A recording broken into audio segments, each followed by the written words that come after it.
drinks a lot. So, just general thoughts about these guys. Well, it's been fun to watch. I mean, I watched a couple of the games in a row there on TV, been in meetings and then traveling, and I think we can make strides and play better. I think we did today.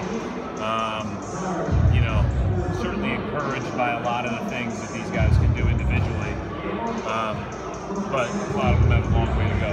What encourages you about Jayson Tatum and what you've seen from him so far? He knows how to play. He can put the ball in the basket. But he's had some things that I think have been good eye openers for him too, because this league is tough, and whether it's people getting up underneath him, really playing him physically, figuring out what shot is the best shot to take at that time, and then just finding his spots. Those are all things that you learn over time. I've been really encouraged by his defensive play, and that's something that with his length and ultimately as he builds more strength should be a positive. Yeah. So I thought part of Ante's struggles in the first few games were because we were putting him in bad spots.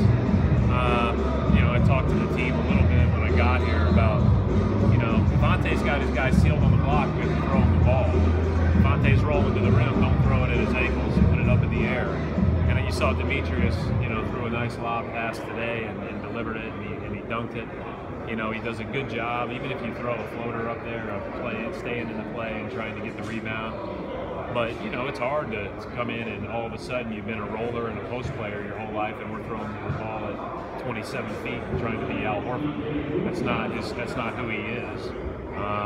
Nor will, we ask him to be that. So, but otherwise, he seems to have... he's getting more comfortable every day. I think he looks gassed, personally. I think that his long year ended June, whatever, 1st, 2nd, 3rd, whatever it was, and he traveled over here on the 26th and started practice. I think he'll benefit more from the next month than anybody else on the team. One thing Jaylen said recently was that you told him he'll probably spend more time guarding 1s and 2s this year. What is the reasoning behind that? And then I just think if you look at it, obviously there's all kinds of roster movement and change and all those things, much of which I can't talk about. But he's a guy that can do that, and the more positions that he can guard, the more flexible we can be. He didn't spend a ton of time on 1s this year, but certainly he guarded 2s quite a bit as the season went on. And he had that stretch in the middle of the year when he was starting where we were just throwing him on guys just to throw him on guys and give him experience. And so hopefully all that stuff pays off. He's a good enough athlete to guard a number of positions, and now he's a year in. He should be more familiar with how our defensive system works and those things. Do you think Jayson also has the potential to have that flexibility? Yeah, I think so too. Obviously Jaylen is. I think Jaylen at 19 is a little bit more body ready, than most 19-year-olds, than probably any 19-year-olds, right? But Jayson is plenty strong enough to play right now. It's just a matter of getting into the feel for the defensive end of the floor, how we like to play, and then figuring out offensively where your shots and opportunities are going to come from. Like summer league's great, right? Because you get a chance to do things that. You get the ball in crunch time and all those other things, but some of those roles are going to be much different once the season really starts. And so, you find out where your spots are going to be, and hopefully that happens sooner rather than later. Yeah, I think what he's doing translates.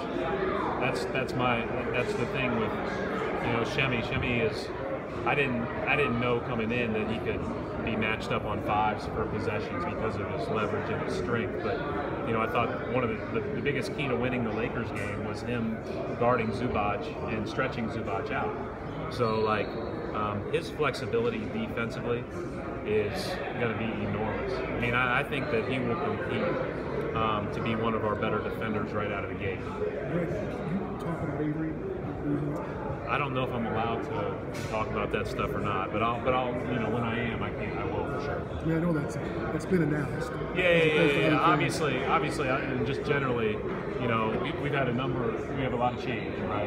And that's a really it's a tough part of this when you are around people every day and you grow a great affinity for them and what they were able to do and grow and ultimately how good a players not only he was, but you know, Kelly and you know, other guys that will be back on the team. So that's a tough part of this. But you know, certainly, you know, I have a great affinity for all those guys. It had to be a hard conversation with him. So I mean, it's sure. Given the changes you guys have made, what will training camp be like? Well, I mean, we're going to have to, you know, there's going to be a transition. There's no question about it. It's going to take some time to all come together and get to playing, you know, at the level we want to play at. There's got to be a lot of learning each other on the fly. And, you know, probably not doing ourselves any favors from the standpoint the season starts earlier this year. So training camp's going to be expedited, and we're going to have to be on it. Yeah, he's fine. He bruised his hip is what I was told, nothing long term. I don't know what that means for, I guess we play Thursday now, is that what I'm hearing? So, you better be 110%, otherwise you won't see him Thursday. Did you think Jayson to play the rest of the way?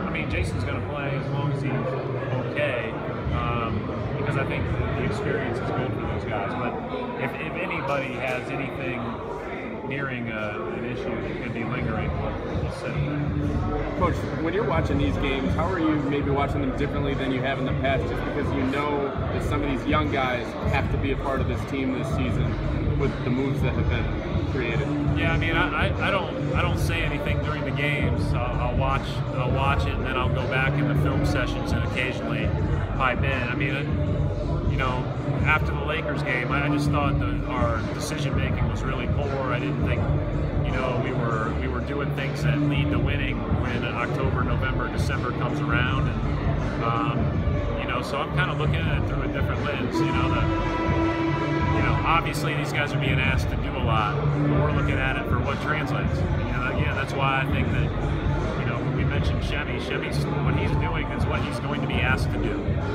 You know, and so that's the challenge for some guys as they move forward.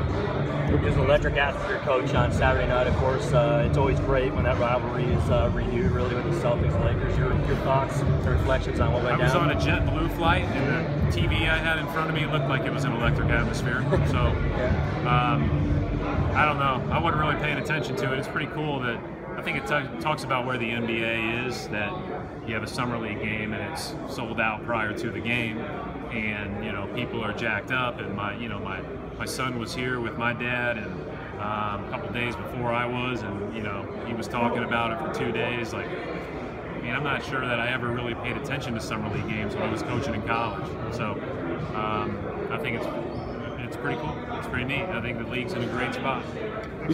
They were doubling Jayson in the high post. At the end, he was able to play make out of it. Is that really important for you guys to see him be able to do that early on? Yeah, I mean, he got stripped twice, right, and didn't handle that well, and he's going to have to get used to that. Unlikely that he'll be doubled early on, just because, you know, in the NBA you've got other guys out on the court too with him that they could be less likely to double, but he's going to have to get used to that because he is a really talented post player.